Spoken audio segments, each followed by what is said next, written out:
by stating your name and your organization. I'm Alex Garvin. I teach at Yale, where I've taught for 46 years.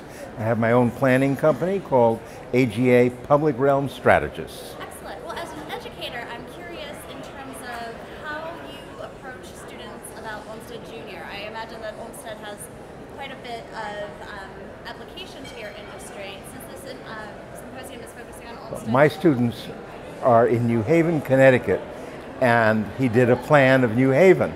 And so I can use some of the ideas that are in the plan and show how many of the ideas that are in the plan did not happen and why they did not. Where are your students finding inspiration in those teachings? Where are my students finding inspiration? By going into the neighborhoods, by talking to real people in places, not from reading books, and by looking at what some of the great cities have done, whether that's Paris or Chicago or Detroit, whatever the city is, because every city has something interesting going on. A lot of the earlier sessions talked about how, in some respects, everything old is new again, where Olmsted Junior would have come out with a plan that may or may not have implemented, and then, say, a decade or so later, it was revisited. Why do you think right now is such an interesting time to take a look back on the work that Olmsted Junior did? What makes it so relevant and applicable to the challenges we're experiencing in planning today? I don't think it is.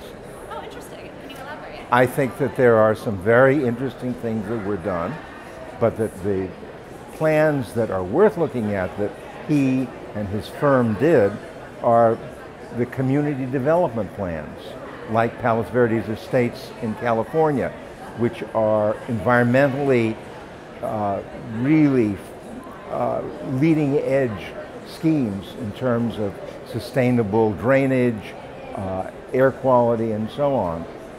I think that that's where it is. The work that he did in the older cities largely never happened. Rarely were they picked up, as in Boulder, where Boulder Creek 80 years later became an idea that was adopted because it had been in the plan. But mostly the plans that he did were ignored. So if you could leave the planning industry and your colleagues and the next generation of leadership with one closing thought in terms of Olmsted Junior and the work that he did, what would that be? Of course, Dad. Because his father is probably the greatest city planner who ever lived. And all of the ideas that he was promoting really derive from the great man, Frederick Olmsted Sr. Wonderful. Any closing remarks? No. Thank you so much for your time. You're welcome.